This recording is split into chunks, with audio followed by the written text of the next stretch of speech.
Alaska adalah negeri para raksasa. Gunung-gunung raksasa yang tertutup salju, hutan-hutan raksasa yang membentang lebih jauh dari yang bisa Anda lihat, dan hewan-hewan raksasa yang hidup menurut aturan kuno. Kehidupan di Alaska adalah sebuah cerita yang diceritakan dalam dua bagian yang sangat berbeda. Pertama adalah musim panas yang singkat dan cerah ketika matahari nyaris tidak terbenam. Ini adalah waktu bagi segala sesuatu untuk tumbuh dan waktu kesibukan yang besar. Namun waktu ini singkat. Ini diikuti oleh musim dingin yang panjang, dingin dan gelap. Selama berbulan-bulan, dunia tertutup selimut salju dan es yang tebal. Setiap makhluk, dari beruang cokelat raksasa yang bangun dari tidur panjangnya hingga salmon kuat yang berenang kembali ke sungai tempat ia dilahirkan, harus hidup mengikuti ritme musim panas dan musim dingin yang kuat ini. Kehidupan mereka sangat bergantung padanya.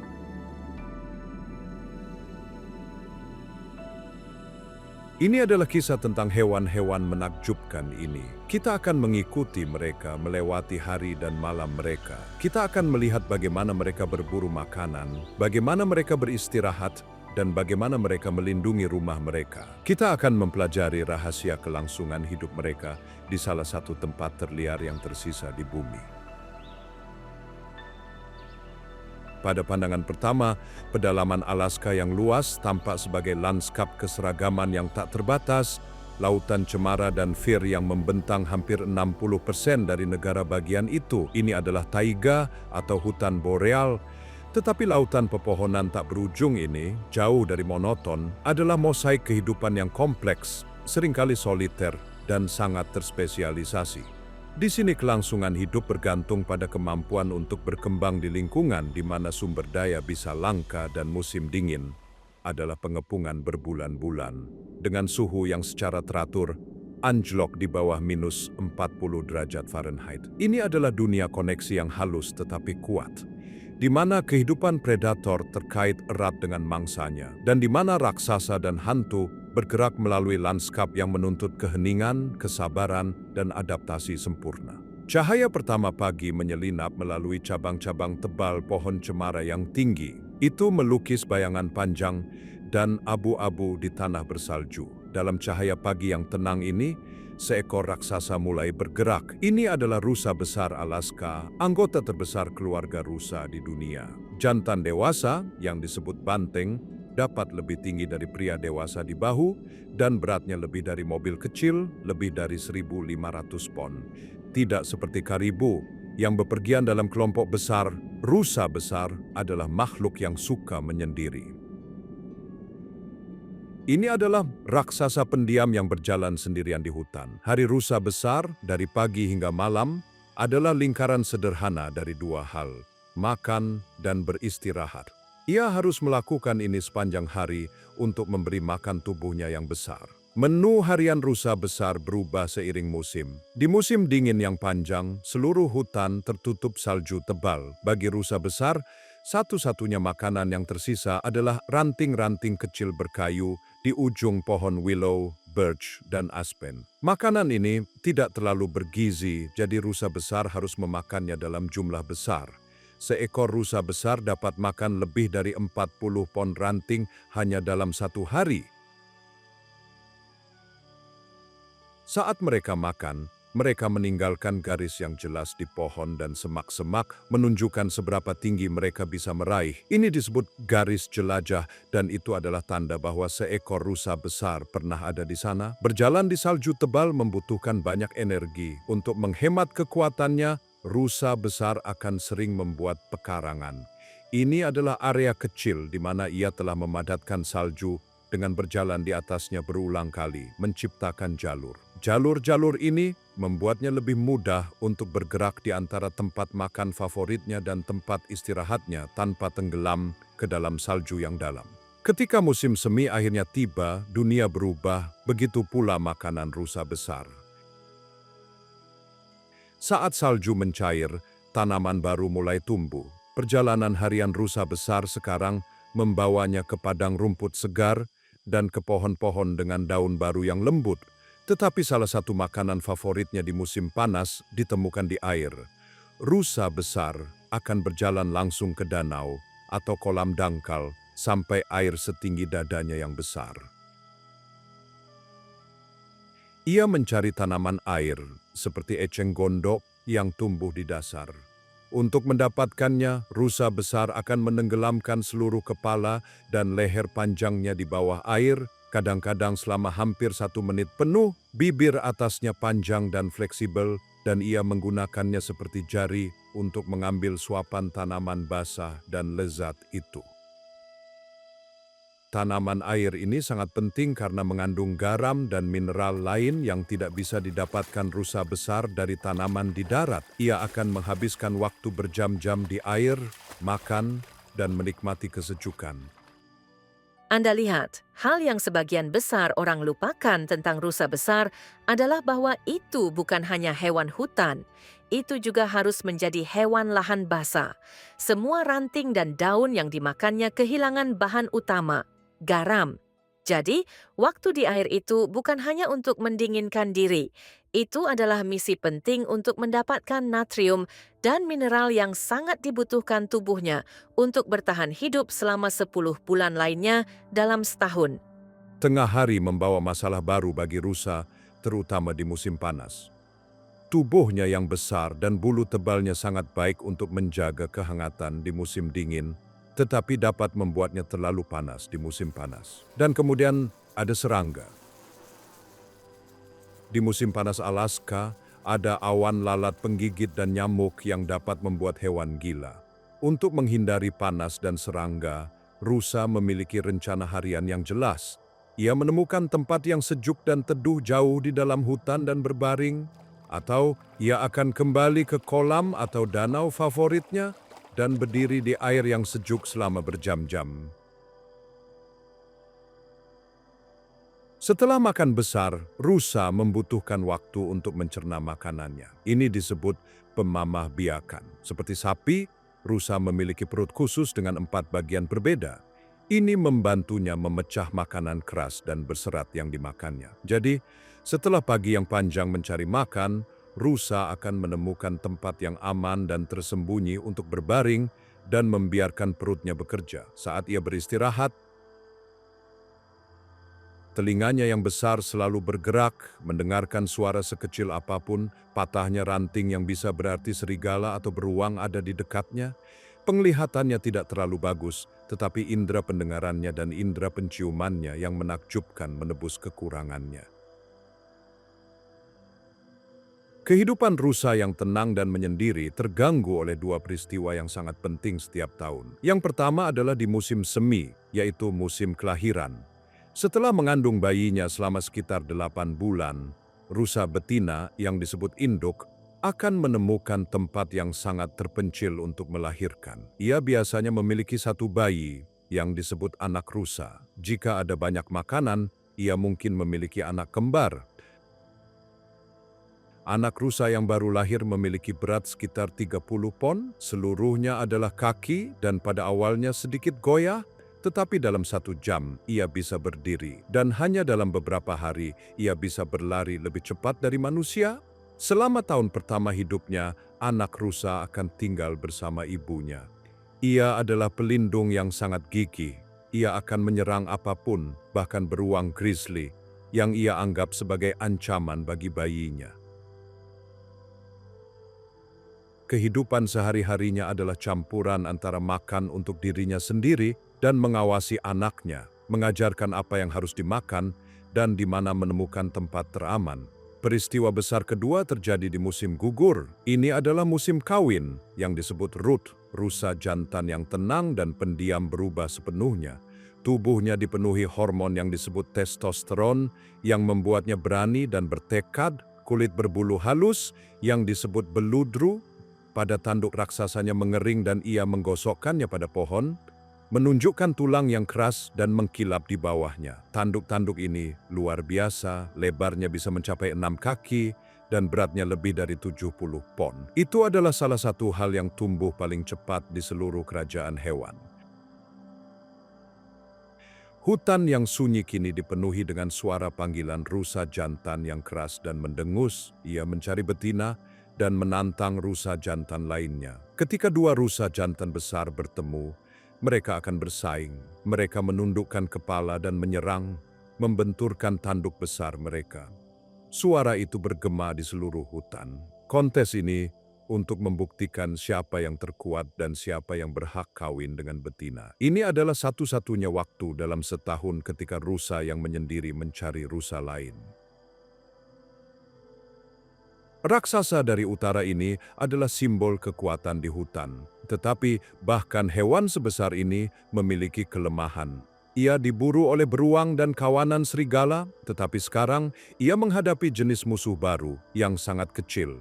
Dunia semakin hangat dan ini mengubah kehidupan rusa. Musim dingin yang lebih hangat dan lebih pendek memungkinkan hama kecil yang disebut kutu musim dingin untuk bertahan hidup dalam jumlah besar. Puluhan ribu kutu ini dapat menempel pada satu rusa. Mereka menghisap darahnya dan membuatnya sangat lemah dan gatal, sehingga ia menggosokkan bulunya, membuatnya terpapar dingin. Rusa dapat menjadi sangat lemah sehingga menyerah pada kelaparan. Raksasa besar yang dapat menghadapi kawanan serigala lapar dikalahkan oleh pasukan serangga kecil. Tetapi rusa bukanlah satu-satunya spesialis yang menjelajahi hutan lebat ini. Pemburu lain yang tidak mengandalkan ukuran tetapi keheningan selalu mengawasi dari bayang-bayang. Jauh di dalam bayang-bayang hutan besar yang sama, di mana salju lembut dan tebal hampir sepanjang tahun, makhluk lain sedang bergerak. Anda akan beruntung jika melihatnya. Itu adalah lynx Kanada, kucing liar yang sangat pandai bersembunyi sehingga sering disebut hantu hutan. Kehidupan lynx adalah tentang menjadi tenang, menjadi sabar, dan menjadi seorang spesialis.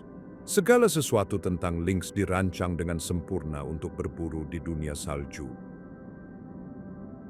Hari lynx berlawanan dengan hari manusia. Ia paling aktif saat fajar dan senja, waktu-waktu remang-remang dalam sehari. Saat inilah ia berburu. Gaya berburunya bukan tentang pengejaran yang panjang. Lynx adalah pemburu penyergap. Ia menggunakan semak-semak lebat dan pepohonan hutan sebagai penutup untuk menyelinap mendekati mangsanya tanpa terlihat. Ia bergerak dengan keheningan yang menyeramkan. Cakarnya sangat besar dan bulat, hampir seperti sepatu salju. Cakar besar ini menyebarkan berat badannya, sehingga tidak tenggelam ke dalam salju yang lembut. Ia bisa berjalan di atas salju tebal yang akan menjebak serigala atau koyote. Jumbai rambut hitam panjang di telinganya bukan hanya untuk penampilan. Mereka berfungsi seperti antena membantu lynx mendengar suara terkecil di hutan yang sunyi.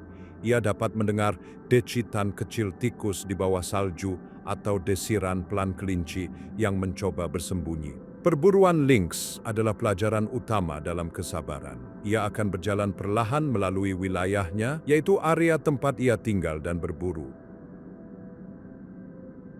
Ia sering berhenti, terkadang duduk diam sempurna selama banyak menit, hanya mendengarkan dan mengamati. Mata kuningnya yang besar tidak melewatkan apapun. Ketika akhirnya melihat targetnya, ia memulai pengintaiannya. Ia bergerak rendah ke tanah, menempatkan setiap cakar dengan hati-hati agar tidak membuat suara. Ia akan membeku di tempat jika mangsanya mendongak. Akhirnya, ketika sudah cukup dekat, ia menyerang.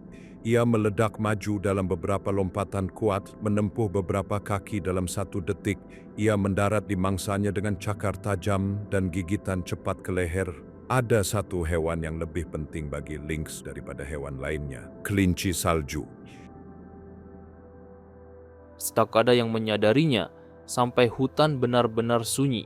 Tetapi siklus ini seperti detak jantung seluruh ekosistem. Ini bukan hanya tentang kucing dan kelinci.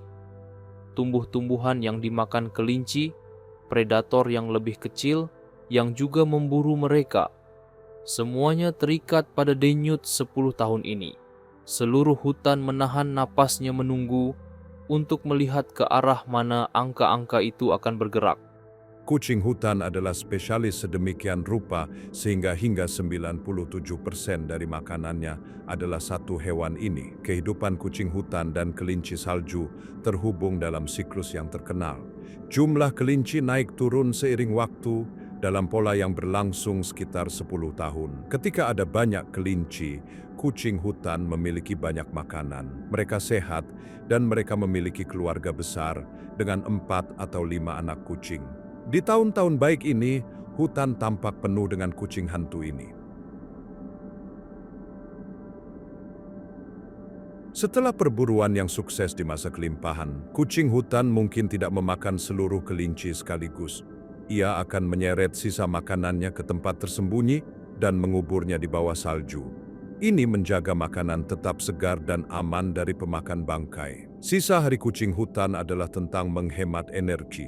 Ia akan menemukan tempat yang aman dan terlindung untuk beristirahat di dalam batang kayu berlubang, di bawah dahan pohon cemara yang rendah dan tebal, atau di sarang berbatu. Di sini, ia akan meringkuk, bulu tebal berbintik-bintiknya melindunginya dari dingin. Ia akan tidur sepanjang hari, menghemat kekuatannya untuk perburuan malam berikutnya.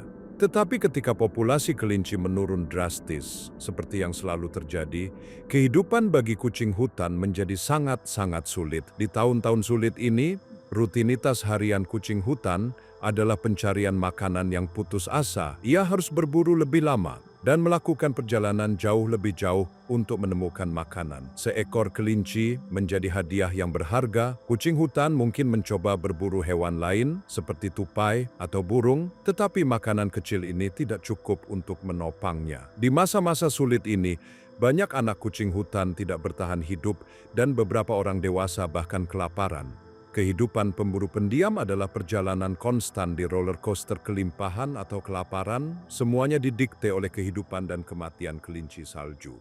Di tengah semak-semak bersalju Alaska, makhluk yang mendikte nasib kucing hutan bergerak saat senja. Kelinci salju adalah ahli bertahan hidup.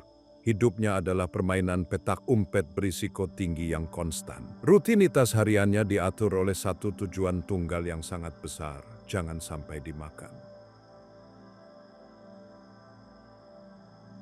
Adaptasi paling luar biasa adalah bulunya. Di musim panas, bulunya berwarna coklat berbintik, menyatu sempurna dengan tanah dan daun lantai hutan.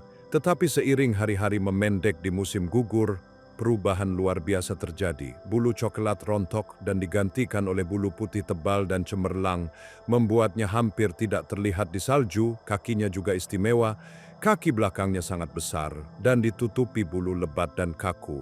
Begitulah ia mendapatkan namanya. Kaki-kaki ini berfungsi seperti sepatu salju, memungkinkan kelinci melompat melintasi salju paling lembut tanpa tenggelam.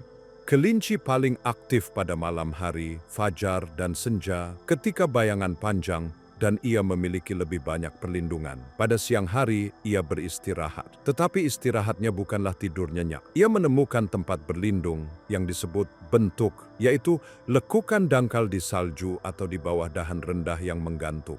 Di sini, ia duduk diam sempurna, seringkali selama berjam-jam. Mata coklat besarnya ada di sisi kepalanya, yang memberinya pandangan hampir 360 derajat dari lingkungannya. Ia selalu mengawasi,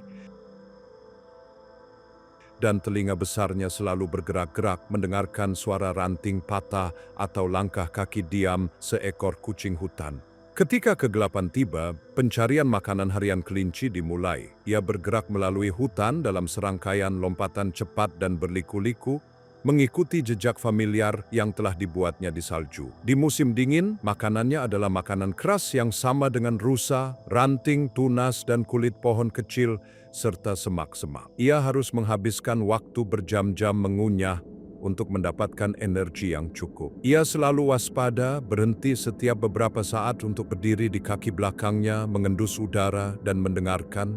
Jika predator seperti kucing hutan menyerang, satu-satunya pertahanan kelinci adalah kecepatan. Ia dapat meledak menjadi lari cepat, mencapai kecepatan hingga 27 mil per jam. Ia tidak hanya berlari lurus, ia berliku-liku dengan liar, mencoba membingungkan pengejarnya. Ia akan menggunakan kelincahan luar biasanya untuk melompati batang kayu dan menyelam di bawah dahan, menggunakan pengetahuannya tentang wilayah rumahnya untuk keuntungannya. Kehidupan kewaspadaan konstan dan pelarian panik ini adalah kenyataan sehari-hari bagi kelinci salju, detak kehidupan diam yang diandalkan banyak makhluk hutan lainnya. Tetapi ada pemburu lain di hutan ini yang bukan spesialis. Ini adalah makhluk yang dikenal karena ketangguhan legendaris dan sikap buruknya. Di bagian terdalam dan paling terpencil hutan boreal, berkeliaranlah makhluk legenda. Ia adalah serigala gunung. Hewan ini memiliki reputasi begitu ulet dan begitu kuat sehingga hampir tampak seperti mitos. Serigala gunung jantan besar memiliki berat tidak lebih dari 40 pon, sekitar ukuran anjing sedang. Tetapi untuk ukurannya, ia mungkin adalah hewan terkuat dan terkasar di utara. Kehidupan serigala gunung adalah perjalanan tanpa henti dan gelisah. Ia selalu bergerak, didorong oleh rasa lapar yang seolah tidak pernah berakhir dan semangat yang tidak pernah menyerah. Serigala gunung adalah penyendiri sejati.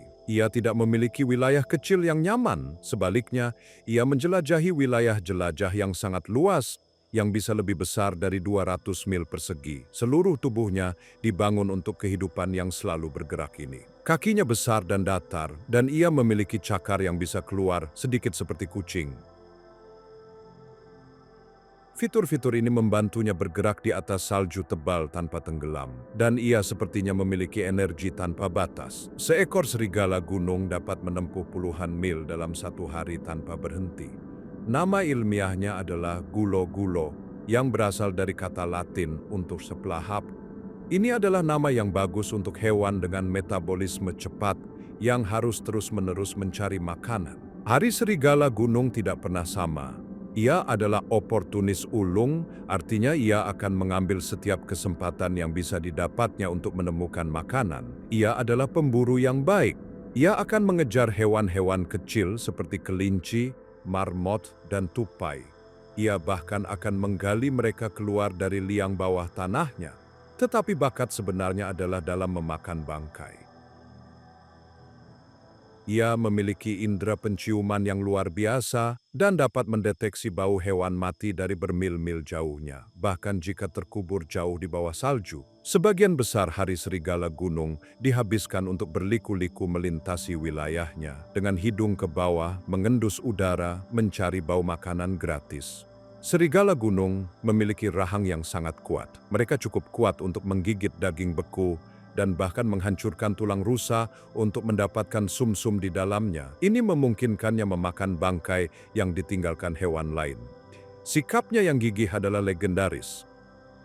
Serigala gunung begitu berani sehingga dikenal telah mengusir predator yang jauh lebih besar dari hasil tangkapan mereka sendiri, termasuk kawanan serigala dan bahkan beruang grizzly. Ini adalah salah satu hewan paling tangguh di planet ini. Dan inilah masalahnya, reputasinya adalah senjata terpentingnya. Serigala atau beruang mungkin bisa memenangkan konfrontasi dengan Wolverine, tetapi mereka tahu itu akan menjadi pertarungan yang serius. Ia bertahan hidup dengan menjadi satu-satunya hewan yang sama sekali tidak sepadan dengan masalahnya. Musim dingin, yang merupakan masa sulit bagi sebagian besar hewan, memberikan keuntungan bagi serigala salju yang tangguh. Salju tebal yang memperlambat rusa besar atau karibu bukanlah masalah bagi serigala salju. Kaki lebarnya memungkinkan ia berlari di atas salju. Ia diketahui berburu dan mengalahkan hewan yang berkali-kali lipat lebih besar dari ukurannya, seperti karibu yang terjebak dalam salju tebal. Ini bukan perburuan yang cepat. Ini adalah pertarungan panjang yang menunjukkan ketangguhan luar biasa dari serigala salju.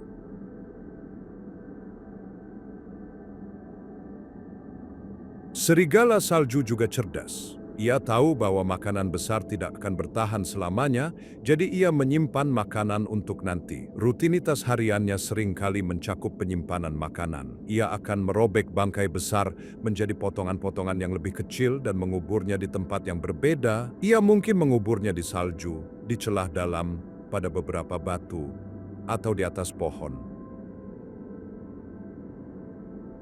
Salju dingin bertindak seperti lemari es alami, menjaga makanan tetap segar selama berminggu-minggu. Serigala salju tidak memiliki rumah atau sarang permanen hampir sepanjang tahun. Ketika membutuhkan istirahat, ia mengambil jeda singkat. Ia akan menemukan tempat berlindung sementara, seperti gua batu, ruang di bawah pohon tumbang, atau ia hanya akan menggali terowongan cepat di salju.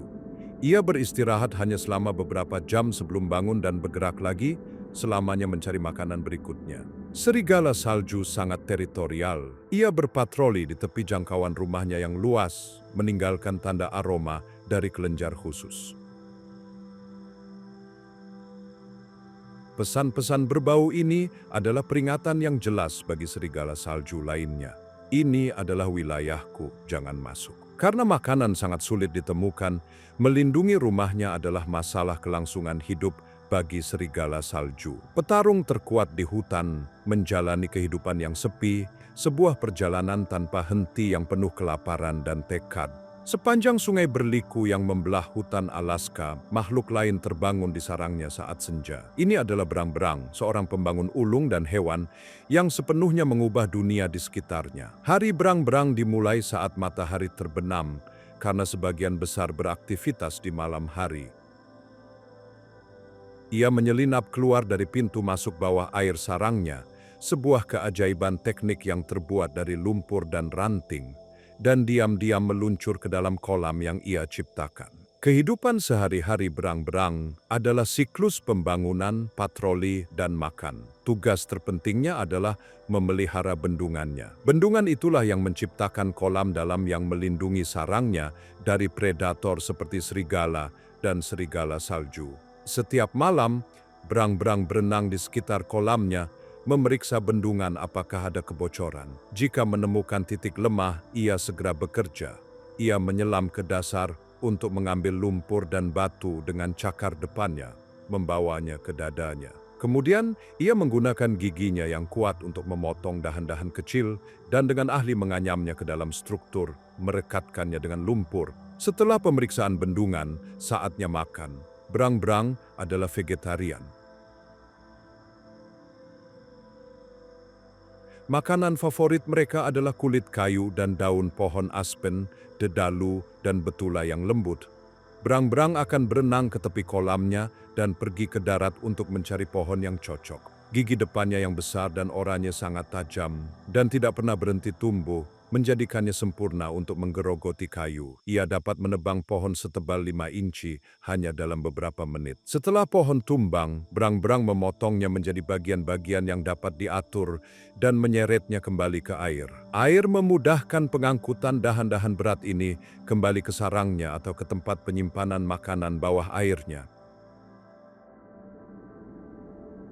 Penyimpanan makanan ini adalah kunci berang-berang untuk bertahan hidup di musim dingin Alaska yang panjang. Sepanjang musim gugur, tugas utama berang-berang adalah membangun tumpukan besar dahan bawah air tepat di dekat sarangnya. Ketika kolam membeku, keluarga berang-berang akan aman dan hangat di dalam sarangnya, dan kapanpun mereka lapar, mereka bisa saja berenang keluar dari pintu masuk bawah air, mengambil dahan dari persediaannya, dan membawanya kembali ke dalam untuk makan. Sarang berang-berang adalah istananya. Ia dibangun di tengah kolam dengan dinding tebal berlapis lumpur yang membeku padat di musim dingin, sehingga mustahil bagi predator untuk menembusnya. Di dalamnya terdapat ruang hidup utama di atas garis air, dijaga tetap kering dan nyaman dengan serat kayu yang dicabik-cabik. Disinilah keluarga berang-berang beristirahat pada siang hari. Berang-berang hidup dalam kelompok keluarga yang disebut koloni, yang biasanya terdiri dari pasangan dewasa, anak-anak mereka dari tahun sebelumnya, dan bayi-bayi baru yang disebut kid. Mereka adalah hewan sosial, dan jam-jam siang hari mereka dihabiskan untuk beristirahat dan saling merawat di dalam keamanan sarang. Kewaspadaan adalah bagian penting dari rutinitas berang-berang. Saat di darat, ia canggung dan rentan. Ia terus-menerus mengendus udara dan mendengarkan bahaya. Jika merasakan ancaman, ia akan dengan cepat menyelam kembali ke dalam air. Sinyal peringatan paling terkenal adalah pukulan ekor. Ia akan mengangkat ekornya yang besar, datar, bersisik, dan membantingnya dengan keras ke permukaan air. Suara tuak yang keras bergema di seluruh kolam memperingatkan setiap berang-berang di koloni bahwa bahaya sudah dekat dan mereka semua harus mundur ke sarang. Berang-berang yang rajin bekerja sepanjang malam tidak hanya untuk memberi makan keluarganya, tetapi juga untuk merekayasa dunia baru di jantung hutan. Di mana hutan besar Alaska bertemu dengan samudera dingin dan di mana sungai-sungai es yang penuh air gletser meleleh mengalir, salah satu peristiwa alam paling menakjubkan terjadi setiap tahun. Sungai-sungai dan perairan pesisir menjadi panggung bagi migrasi salmon besar. Ini bukan hanya kisah seekor ikan. Ini adalah pengiriman energi dan makanan yang besar dari samudera dalam ke jantung daratan. Gelombang kehidupan ini memberi makan sejumlah besar hewan yang berbeda. Ini menghubungkan hutan, sungai, dan laut dalam jaring kehidupan. Dan semuanya dimulai dengan satu telur kecil terkubur di kerikil bersih aliran air dingin. Kedatangan ikan-ikan ini mengubah kehidupan sehari-hari setiap predator di sekitar bermil-mil. Ketika musim semi akhirnya memenangkan pertarungannya melawan musim dingin yang panjang, seekor binatang buas besar mulai bergerak. Jauh di dalam sarang yang digali di lereng bukit, beruang grizzly terbangun. Ia telah tidur selama hingga 6 bulan. Selama tidur panjang ini, ia tidak makan atau minum. Seekor beruang betina bahkan melahirkan anak-anaknya yang kecil di dalam sarang. Ketika beruang keluar ke sinar matahari musim semi, ia sangat lapar. Ia telah kehilangan banyak berat badannya. Hari-hari pertama rutinitas musim semi beruang grizzly adalah tentang menemukan makanan apapun yang bisa ia dapatkan. Ia tidak pilih-pilih. Indera penciumannya yang kuat menuntunnya ke tanaman hijau pertama, seperti rumput dan jelai yang menembus salju yang mencair. Ia menggunakan cakarnya yang panjang dan tajam, yang bisa sepanjang 4 inci, untuk menggali akar-akar manis dari tanah. Ia juga akan mencari hewan apapun yang tidak bertahan hidup di musim dingin, memakan bangkai beku yang ia temukan. Namun semua ini hanyalah camilan, ini hanyalah cara untuk mengisi waktu. Beruang itu menunggu, ia menunggu hidangan utama, peristiwa yang menjadi inti seluruh tahunnya, kembalinya salmon. Ketika sungai-sungai akhirnya menjadi perak dengan ribuan salmon yang bermigrasi, kehidupan beruang grizzly berubah total. Rutinitas hariannya menjadi misi tanpa henti untuk makan dan menjadi gemuk. Periode ini disebut hiperfagia, yang berarti makan berlebihan. Untuk bertahan hidup di tidur musim dingin panjang berikutnya, seekor beruang harus membangun lapisan lemak yang tebal. Salmon penuh lemak dan protein adalah makanan yang sempurna untuk ini. Seekor beruang jantan besar dapat makan hampir 90 pon ikan dalam satu hari. Ini adalah prestasi kerakusan yang luar biasa dan mutlak diperlukan untuk kelangsungan hidupnya. Lucunya, makan tanpa henti sepanjang bulan itu sebenarnya bukan tentang kenyang untuk musim dingin. Ini tentang mencapai target. Bagi betina, dia harus mengumpulkan jumlah lemak yang tepat tidak hanya untuk bertahan hidup dari hibernasi, tetapi untuk benar-benar melahirkan dan memproduksi susu di dalam sarang. Jika dia meleset dari berat target itu, tubuhnya mengetahuinya, dan kehamilan itu tidak akan terjadi. Seluruh hari beruang kini dihabiskan di sungai. Setiap beruang memiliki tempat memancing favoritnya sendiri dan teknik khusus tersendiri yang seringkali dipelajarinya dari induknya dan disempurnakannya seumur hidup. Beberapa beruang mempraktikkan metode duduk dan menunggu. Mereka akan menemukan batu yang bagus di tepi sungai atau bahkan di tengah arus dan duduk di sana dengan sabar, kadang selama berjam-jam mengawasi air. Ketika seekor salmon berenang lewat, beruang menerkam dengan kecepatan luar biasa, menahan ikan ke dasar sungai dengan cakarnya atau menangkapnya dengan rahangnya yang kuat. Beruang lain adalah pemancing yang lebih aktif. Mereka akan berjalan langsung ke air yang dingin dan menyelam. Mereka menenggelamkan wajah ke dalam air dan berjalan di sepanjang dasar sungai mencari salmon. Mereka sangat pandai menemukan ikan mati atau sekarat yang sudah bertelur dan mudah ditangkap di tempat-tempat dengan air terjun seperti air terjun Brooks yang terkenal. Gaya memancing yang sama sekali berbeda ditampilkan. Beruang akan berdiri di air yang deras di dasar air terjun dan mencoba menangkap salmon saat mereka melompat keluar dari air, mencoba menuju hulu. Dibutuhkan waktu dan keterampilan yang luar biasa untuk menangkap ikan yang terbang langsung dari udara. Beruang grizzly biasanya adalah hewan soliter. Mereka hidup sendiri dan memiliki wilayah jelajah yang luas yang tidak suka mereka bagi. Tetapi jumlah makanan yang luar biasa selama musim salmon memaksa mereka untuk berkumpul dalam kelompok besar. Di tempat memancing yang bagus, puluhan beruang mungkin terlihat pada saat yang sama. Ini menciptakan masyarakat beruang yang tegang dan rumit. Untuk mencegah keadaan menjadi terlalu panas, beruang mengikuti serangkaian aturan sosial yang ketat. Ini disebut hierarki dominasi. Beruang jantan terbesar, tertua, dan paling tegas mendapatkan tempat memancing terbaik. Mereka mengklaim kolam paling produktif atau puncak air terjun. Semua orang tahu siapa yang bertanggung jawab. Beruang yang lebih muda, betina, dan terutama induk dengan anak harus sangat berhati-hati. Mereka biasanya harus memancing di tempat yang kurang ramai di hilir atau menunggu sampai beruang dominan sudah kenyang dan pergi. Mereka seringkali harus bertahan hidup dengan sisa-sisa makanan untuk menghindari perkelahian berbahaya. Beruang memiliki cara cerdik untuk berkomunikasi tanpa harus saling melihat. Di sepanjang jalur yang menuju ke sungai, mereka menggunakan pohon gosok khusus. Seekor beruang akan mendekati pohon, berdiri dengan kaki belakangnya agar terlihat sebesar mungkin, lalu menggosokkan punggung dan bahunya ke kulit kayu. Ia juga akan menggigit dan mencakar pohon. Ini meninggalkan jejak bau uniknya sendiri dari kelenjar khusus di kulitnya. Pohon-pohon gosok ini berfungsi seperti papan pesan komunitas. Baunya memberitahu beruang lain siapa yang pernah berada di sana, seberapa besar mereka, apakah mereka siap kawin, dan seberapa baru mereka lewat. Ini adalah cara bagi sekelompok penyendiri untuk saling menghindari dan menjaga kedamaian selama musim memancing yang menegangkan.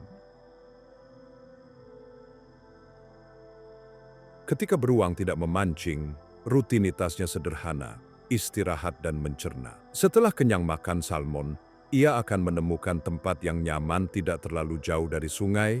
Ia seringkali akan menggali lubang dangkal di tanah yang sejuk, yang disebut tempat tidur siang, biasanya di bawah lindungan semak tebal. Di sini ia bisa tidur siang dan membiarkan tubuhnya memproses jumlah makanan besar yang telah dimakannya.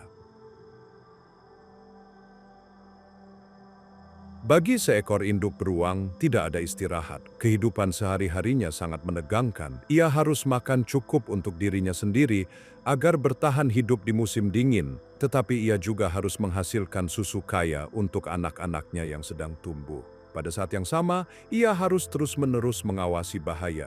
Ancaman terbesar bagi anak-anaknya adalah beruang grizzly jantan yang besar. Beruang jantan terkadang akan mencoba melukai anak-anak beruang agar mereka bisa kawin dengan betina. Seekor induk beruang selalu dalam kewaspadaan tinggi, siap membela anak-anaknya dengan sekuat tenaga. Harinya adalah siklus tanpa henti memancing, membimbing anak-anaknya ke tempat aman, menyusui mereka, dan mengawasi, selalu mengawasi. Penangkap ikan ulung di sungai haruslah menjadi penyedia sekaligus pelindung. Dari puncak pohon tertinggi, seekor burung megah mengawasi sungai. Ia adalah elang botak, simbol alam liar Amerika. Alaska adalah rumah sejati bagi elang botak. Sekitar 30.000 dari mereka hidup di sini, yang merupakan lebih dari setengah dari semua elang botak di Amerika Utara. Hari elang botak adalah pelajaran dalam menghemat energi. Ia menghabiskan banyak waktunya hanya duduk di dahan tinggi yang disebut tenggeran. Dahan ini dipilih dengan cermat. Dahan itu harus tinggi, memberikan elang pandangan yang jelas tentang daratan dan air di bawah. Dari sini, Mata menakjubkannya mulai bekerja. Penglihatan elang adalah salah satu yang terbaik di kerajaan hewan, mungkin 4 hingga 8 kali lebih kuat dari manusia. Ia dapat melihat ikan dari jarak lebih dari 1 mil. Pengamatan yang sabar ini adalah langkah pertama dalam perburuannya. Ini memungkinkan elang menemukan makanan tanpa membuang energi berharga untuk terbang mencari. Ketika elang melihat mangsanya di air, metode berburunya adalah pemandangan yang menakjubkan. Ia mendorong diri dari tenggerannya dan melakukan penyelaman terkontrol yang disebut stup. Ia terbang menukik dengan kecepatan dan presisi luar biasa. Tepat saat mencapai air, ia mengayunkan kakinya ke depan dan membuka cakarnya yang besar dan tajam.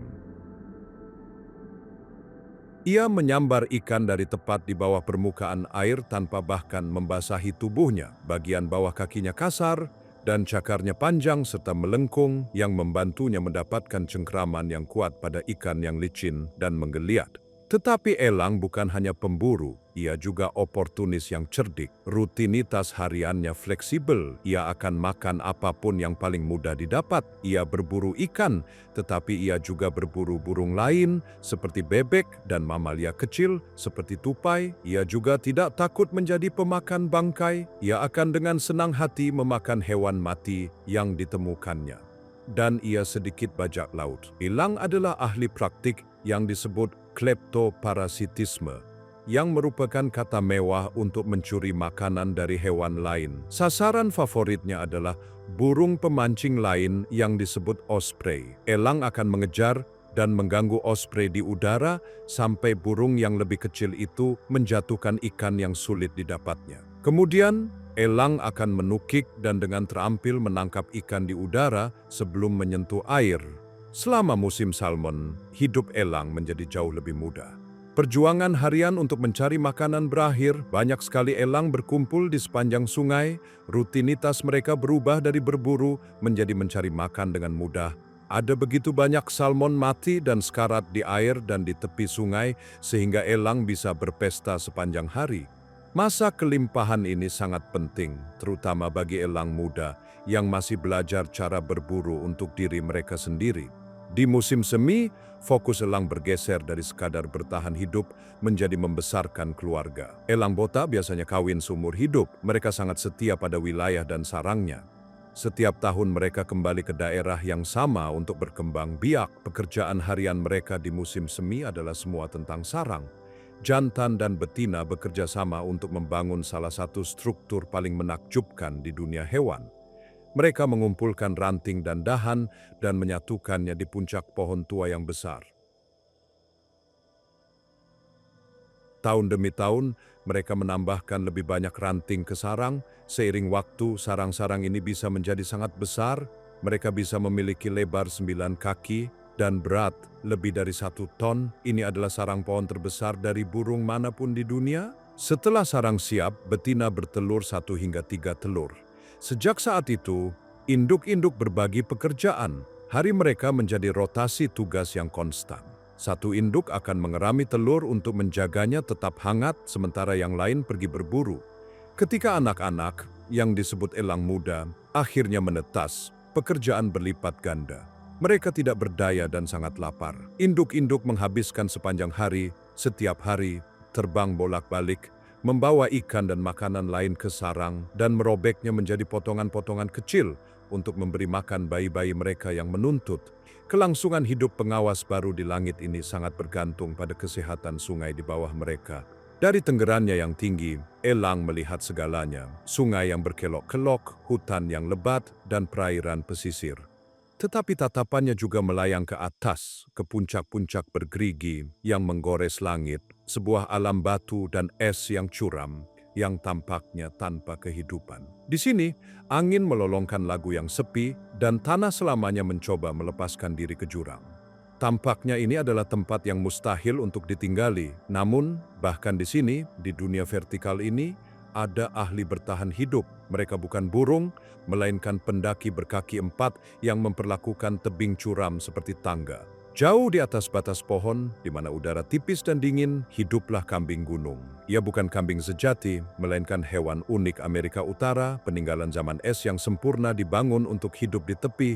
Rutinitas hariannya adalah tampilan keseimbangan dan keberanian yang menakjubkan. Fitur kambing yang paling luar biasa adalah kukunya. Setiap kuku terbelah dengan tepi luar yang keras dan tajam, yang dapat mencengkeram celah terkecil di batu, dan bantalan dalam yang lembut dan kenyal yang memberikan cengkeraman tak tertandingi, seperti sepatu panjat alami. Hari kambing gunung dimulai dengan matahari menyinari puncak-puncak tinggi. Kawanan bergerak dengan keyakinan yang tenang dan terencana melintasi tebing yang akan menakutkan manusia. Gerakan mereka lambat dan presisi, menghemat energi di udara yang tipis. Mereka mencari vegetasi langka yang bertahan hidup di dunia berbatu ini, lumut kerak dan rumput alpine yang tangguh. Kaki mereka yang kuat dan bahu yang perkasa memungkinkan mereka mendaki ke tempat-tempat yang tampaknya mustahil untuk menemukan makanan ini. Tetapi pendakian yang konstan ini bukan hanya tentang makanan. Bagi kambing gunung, tebing adalah benteng. Di bawah, predator seperti serigala dan beruang berpatroli di hutan, tetapi mereka tidak bisa mengikuti kemana kambing pergi. Pada tanda bahaya pertama, respons kawanan bukanlah melarikan diri, melainkan mendaki. Mereka mundur ke bagian tercuram dan paling berbahaya dari wilayah mereka, tempat di mana satu kesalahan langkah saja berarti jatuh ratusan kaki. Di sini mereka tidak tersentuh. Kambing muda yang disebut anak kambing lahir di tebing-tebing tinggi ini. Dalam beberapa jam setelah lahir, mereka sudah berdiri.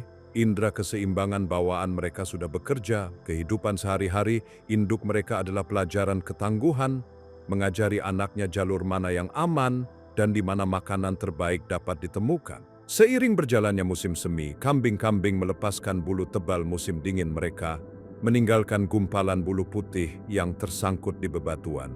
Mereka mencari jilatan garam alami di tebing, tempat di mana mineral esensial merembes keluar dari batu, yang sangat penting bagi kesehatan mereka. Jantan atau bili dengan tanduk hitam pendek dan tajam mereka akan terlibat dalam pertandingan dorong untuk menegakkan dominasi, tetapi pertarungan mereka hati-hati dan terkendali. Pertempuran penuh di tebing sempit ini akan menjadi bunuh diri. Kehidupan kambing gunung adalah eksistensi vertikal yang tenang, sebuah bukti gagasan bahwa bahkan di tempat-tempat yang paling tidak memaafkan, kehidupan dapat menemukan pijakan. Dan saat kambing melihat ke bawah dari tempatnya yang mustahil, ia melihat dunia yang berbeda terbentang di bawah, dunia yang mengarah ke pantai, di mana mamalia berbulu lain telah menemukan caranya sendiri yang unik untuk bertahan hidup di tengah dingin.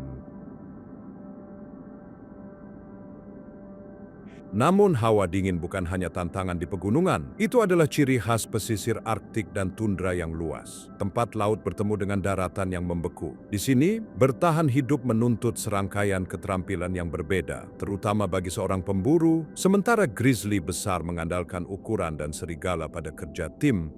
Predator lain yang jauh lebih kecil berkembang melalui kelicikan, kesabaran, dan bulu yang merupakan keajaiban sihir alam.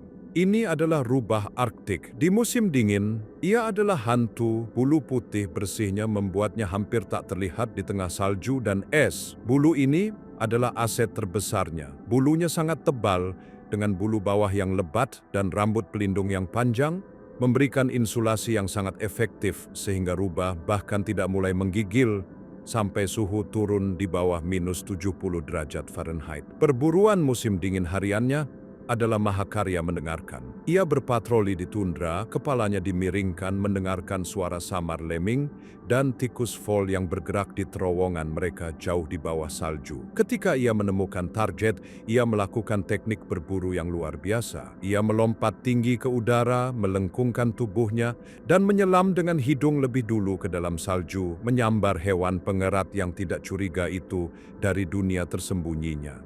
Ketika musim semi akhirnya tiba dan salju mencair, rubah mengalami transformasi dramatis. Bulu putihnya yang indah rontok dan digantikan oleh bulu cokelat atau abu-abu yang lebih tipis yang menyatu sempurna dengan bebatuan dan tumbuhan tundra. Ini adalah musim kelimpahan dan rutinitas harian rubah bergeser untuk membesarkan keluarga. Rubah Arktik adalah Orang tua yang berdedikasi, mereka bersiap untuk anak-anak mereka yang disebut anak rubah dengan memelihara sarang kompleks di punggung bukit berpasir yang disebut esker. Sarang-sarang ini bisa berusia sangat tua, digunakan oleh generasi rubah dengan puluhan pintu masuk. Jumlah anak rubah yang dimiliki seekor rubah terkait langsung dengan populasi lemming. Di tahun lemming yang baik, seekor betina dapat melahirkan sebanyak 18 anak rubah, salah satu jumlah anak terbesar dari mamalia liar manapun. Sarang menjadi sangat sibuk. Kedua orang tua bekerja tanpa lelah untuk memberi makan anak-anak yang lapar. Makanan mereka meluas hingga mencakup telur burung, anak ayam, dan ikan. Rubah adalah penyerbu sarang yang terkenal, dan indera penciumannya yang tajam memungkinkannya menemukan sarang burung bersarang di tundra yang tersamarkan dengan mudah. Rubah dewasa bahkan akan bekerja sama dengan pasangan rubah lain, berbagi lokasi sarang dan membantu mengawasi predator seperti elang emas, serigala, dan beruang. Kehidupan rubah Arktik adalah perjalanan di roller coaster pasang surut yang sama yang menguasai lynx. Nasibnya terikat pada siklus misterius lemming. Di tahun-tahun ketika lemming langka, banyak anak rubah tidak akan bertahan hidup, tetapi rubah adalah penyintas, mudah beradaptasi, dan banyak akal. Ia akan memakan beri, alga, atau apapun yang bisa ditemukannya.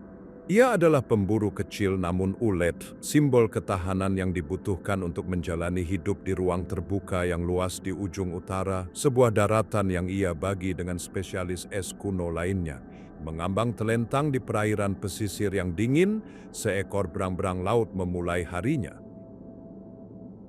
Hidup bagi seekor berang-berang laut adalah perjuangan terus-menerus untuk tetap hangat. Ia adalah mamalia laut terkecil dan tidak seperti anjing laut atau paus, ia tidak memiliki lapisan lemak tebal untuk insulasi. Satu-satunya perlindungannya dari air yang dingin adalah bulunya, yang merupakan yang terpadat dari hewan manapun di bumi, dengan hingga 1 juta helai rambut per inci persegi. Karena bulunya sangat penting, hal pertama dan terakhir yang dilakukan seekor berang-berang setiap hari adalah merawat dirinya sendiri. Ia menghabiskan berjam-jam membersihkan setiap inci tubuhnya dengan cermat,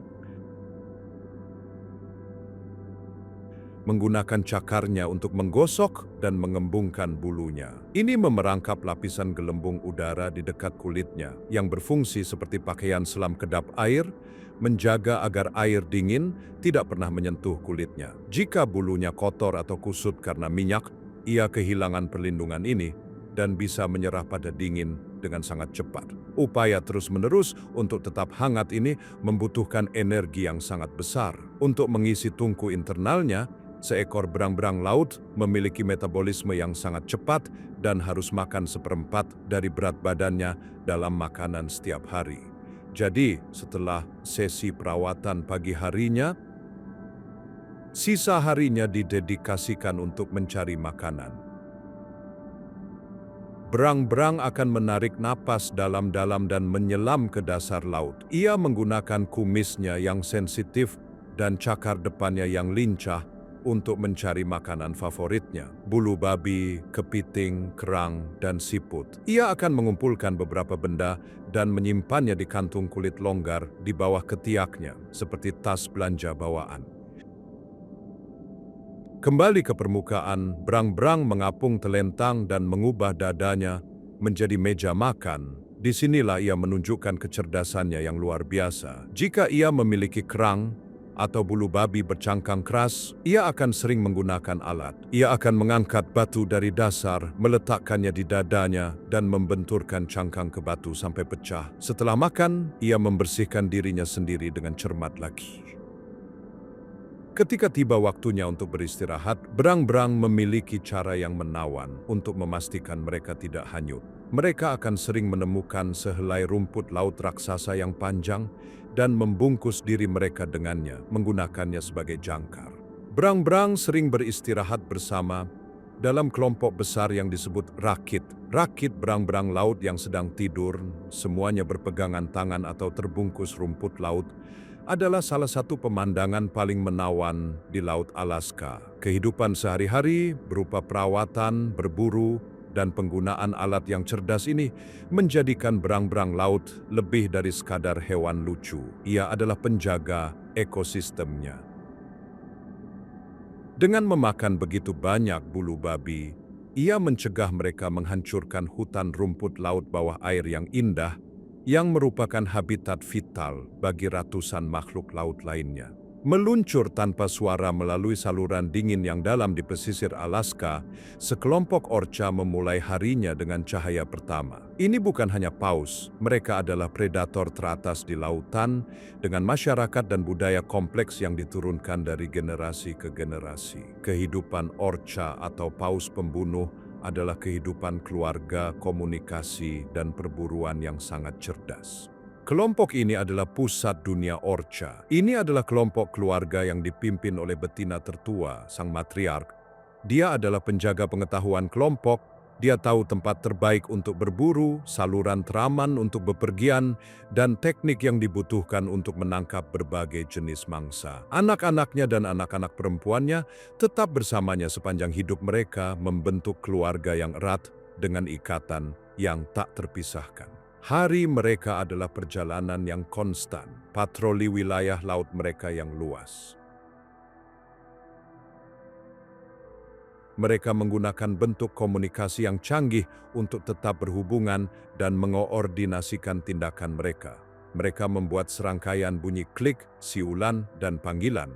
Setiap kelompok memiliki dialek uniknya sendiri, aksen khusus yang memberitahu orca lain siapa mereka.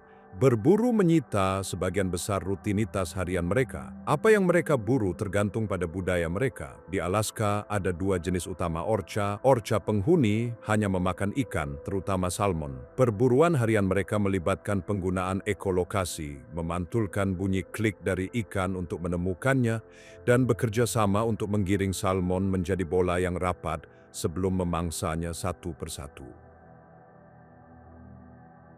Jenis lainnya adalah paus pembunuh nomaden atau big.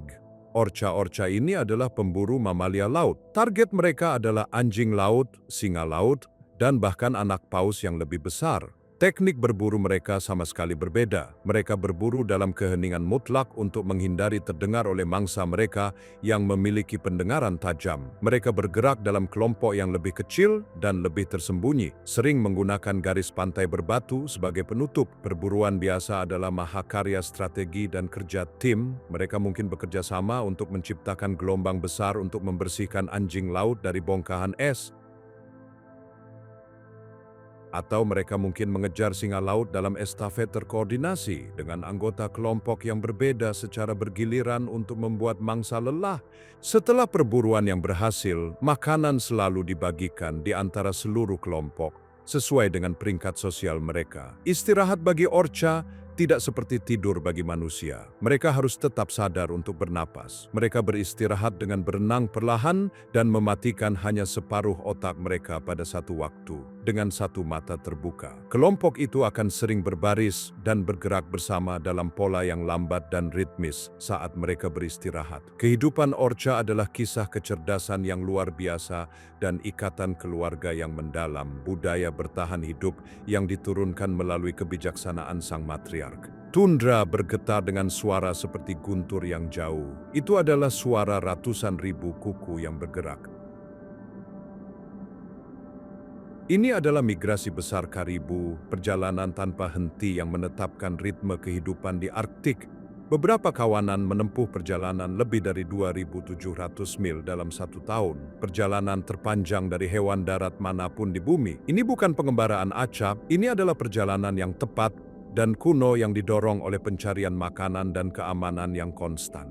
Hari Karibu adalah tentang berjalan dan makan. Di musim semi, kawanan besar bermigrasi ke utara. Mereka mengikuti gelombang hijau, rumput, dan tumbuhan baru yang lembut yang tumbuh saat salju mencair. Makanan segar ini penuh protein dan sangat penting bagi betina hamil yang akan melahirkan. Tujuan mereka adalah tempat melahirkan tradisional, area tertentu di dataran pesisir tempat generasi karibu dilahirkan. Betina melahirkan pada waktu yang bersamaan selama periode hanya beberapa hari. Ini adalah strategi untuk bertahan hidup. Begitu banyak anak sapi lahir sekaligus, sehingga predator seperti serigala dan beruang hanya dapat menangkap sejumlah kecil dari mereka, memungkinkan sebagian besar untuk bertahan hidup.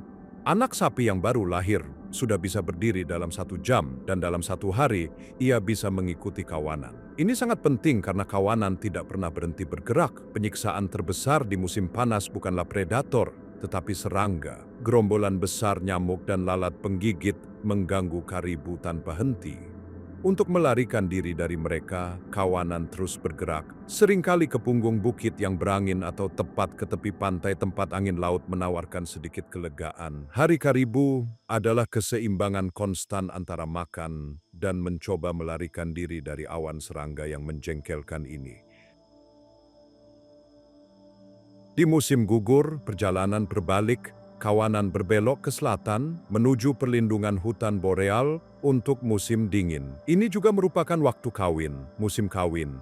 Banteng-banteng besar dengan tanduknya yang megah akan bertarung dan bersaing untuk hak kawin. Selama musim dingin yang panjang dan gelap, rutinitas harian karibu melambat. Mereka berada di hutan, tempat mereka lebih terlindung dari angin.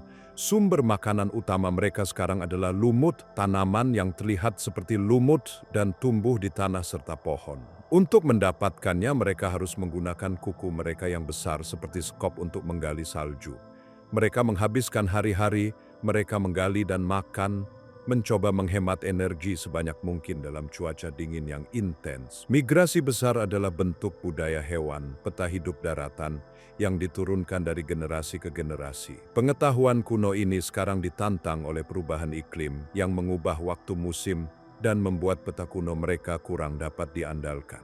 Mengikuti arus hidup karibu, sebuah bayangan bergerak melintasi tundra. Itu bukan bayangan tunggal, melainkan bayangan kolektif, sekawanan serigala abu-abu. Kehidupan serigala terjalin dengan kehidupan karibu. Kehidupan keluarga dan strategi berburu mereka telah dibentuk selama ribuan tahun oleh migrasi besar. Kawanan serigala adalah sebuah keluarga. Kawanan ini dipimpin oleh pasangan induk, induk jantan dan induk betina yang sering disebut pasangan alfa. Sisa kawanan biasanya adalah keturunan mereka dari tahun-tahun yang berbeda. Ini adalah dinamika keluarga di mana orang tua memimpin dan saudara kandung yang lebih tua membantu merawat anak-anak serigala yang lebih muda. Hari serigala dimulai dan berakhir dengan berburu. Tidak seperti lynx, serigala adalah pemburu ketahanan, dibangun untuk pengejaran panjang. Kawanan dapat mengikuti kawanan karibu selama berhari-hari, melakukan perjalanan diam-diam, mengamati dan menguji. Mereka mencari tanda kelemahan, anak sapi muda, hewan tua, atau hewan yang sakit atau terluka. Mereka menggunakan medan untuk keuntungan mereka, sering mencoba menggiring karibu menuju sungai atau tebing curam. Pengejaran itu sendiri adalah pertunjukan kerja sama tim yang luar biasa. Kawanan bekerja sama dengan serigala yang berbeda memainkan peran yang berbeda. Beberapa akan berlari di depan untuk memulai kepanikan, sementara yang lain akan mengapit kawanan, mencari hewan untuk dipisahkan dari kelompok. Setelah target dipilih dan diisolasi, pengejaran yang sebenarnya dimulai. Mereka dapat berlari bermil-mil, kaki panjang mereka melahap tanah. Mereka bergantian memimpin pengejaran, melelahkan mangsa mereka, sampai mereka akhirnya dapat menjatuhkannya.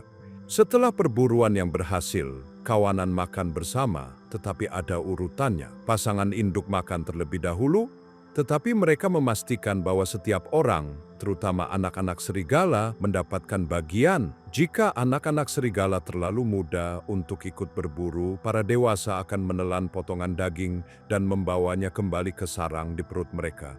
Kemudian mereka akan memuntahkan atau mengeluarkan makanan untuk dimakan anak-anak serigala. Ketika tidak berburu, rutinitas harian kawanan berpusat pada sarang.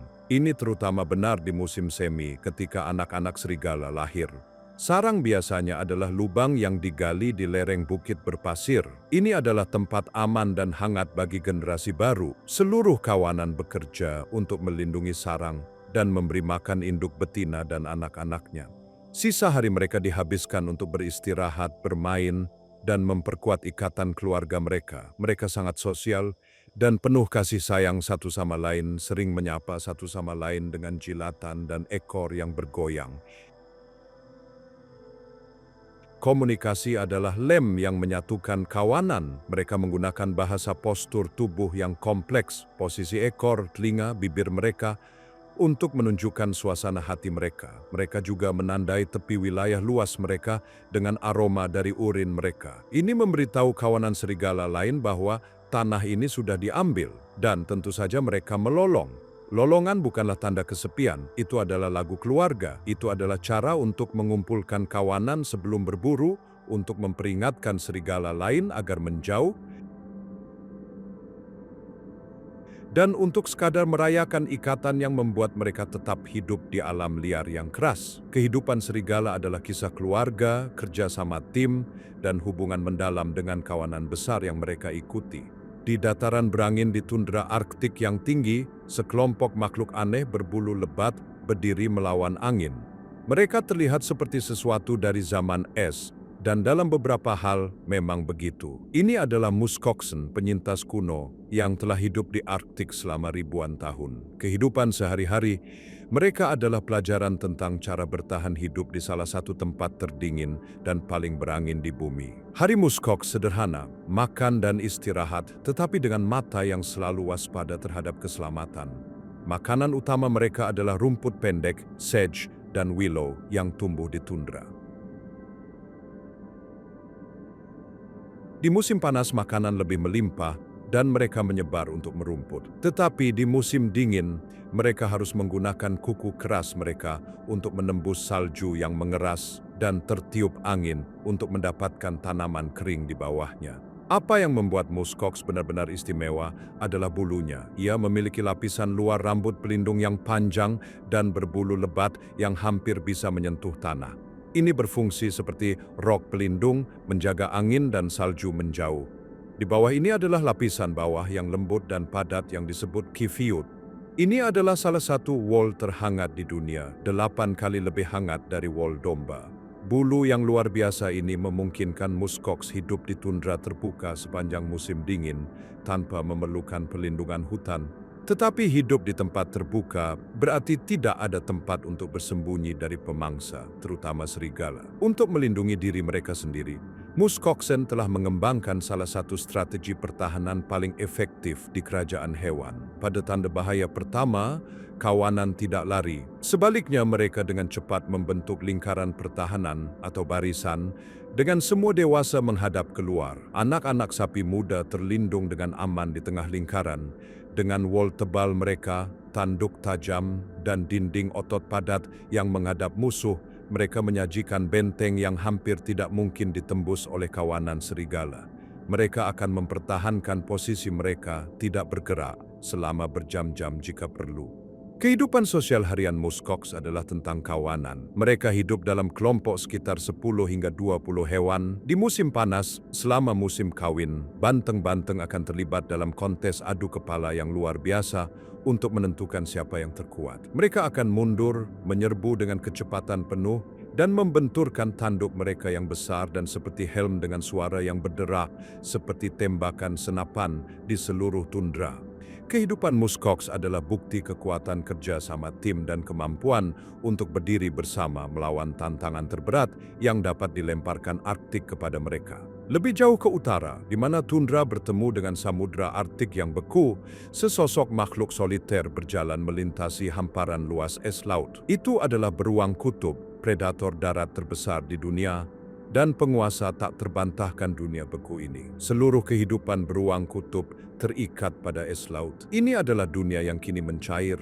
Segala sesuatu tentang beruang kutub sangat sempurna disesuaikan untuk kehidupan es dan dingin. Bulu putihnya yang tebal adalah kamuflase yang bagus terhadap salju. Di bawah bulunya, kulitnya berwarna hitam yang membantu menyerap panas dari matahari.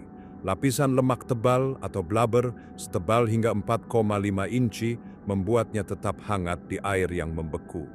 Cakar raksasanya seperti sepatu salju dan memiliki bantalan kasar dan bergelombang di bagian bawah untuk mencegahnya tergelincir di atas es. Hari beruang kutub adalah pencarian sabar untuk mangsa utamanya, anjing laut. Es laut adalah platform berburunya. Ia menggunakan beberapa teknik cerdik. Yang paling umum adalah berburu diam. Beruang menggunakan indera penciumannya yang luar biasa. Ia bisa mencium anjing laut dari jarak hampir 20 mil untuk menemukan lubang pernapasan anjing laut di es. Kemudian, ia akan berbaring dan menunggu, diam sempurna. Ia bisa menunggu berjam-jam tanpa menggerakkan otot. Ketika seekor anjing laut akhirnya muncul untuk menghirup udara, beruang itu meledak dalam aksi menggunakan kekuatan luar biasa untuk menarik anjing laut keluar dari air dan ke atas es. Di musim semi, kehidupan sehari-hari beruang kutub betina terfokus pada anak-anaknya. Ia menghabiskan musim dingin di sarang melahirkan, sebuah gua yang ia gali di tumpukan salju tebal di darat. Di sini, ia melahirkan anak-anaknya, biasanya kembar. Mereka kecil dan tak berdaya. Sang induk tidak makan selama berbulan-bulan saat ia berada di sarang, hidup dari cadangan lemaknya dan menyusui anak-anaknya. Ketika mereka akhirnya muncul di musim semi, ia sangat lapar. Tugas pertamanya dan satu-satunya adalah memimpin anak-anaknya keluar ke es laut dan mulai berburu. Beberapa bulan pertama adalah waktu paling berbahaya bagi anak-anak beruang saat mereka belajar bertahan hidup di dunia es yang keras dan bergeser. Namun dunia beruang kutub berubah dengan cepat. Arktik menghangat dan es laut mencair. Es terbentuk lebih lambat di musim gugur dan pecah lebih awal di musim semi. Ini berarti beruang memiliki lebih sedikit waktu untuk berburu. Mereka dipaksa untuk menghabiskan lebih banyak waktu di darat, di mana lebih sulit menemukan makanan. Bagi beruang betina yang hamil, ini adalah bencana. Jika ia tidak dapat membangun cukup lemak, ia mungkin tidak dapat memiliki anak, atau ia mungkin tidak memiliki cukup susu untuk memberi makan mereka. Kisah beruang kutub telah menjadi simbol kuat dari dunia yang menghangat, penguasa es yang kerajaannya yang beku menghilang dari bawah kakinya. Anda tahu, tragedi sebenarnya bagi beruang kutub bukan hanya dunianya yang mencair, melainkan ia mencair pada waktu yang tidak tepat. Es laut pecah lebih awal di musim semi, tepat ketika anjing laut melahirkan anak-anaknya. Ini memperpendek musim berburu terpenting beruang. Ia tidak hanya kehilangan pijakannya, ia kehilangan kalendernya, dan itu adalah masalah yang tidak bisa diperbaiki evolusi dengan cukup cepat.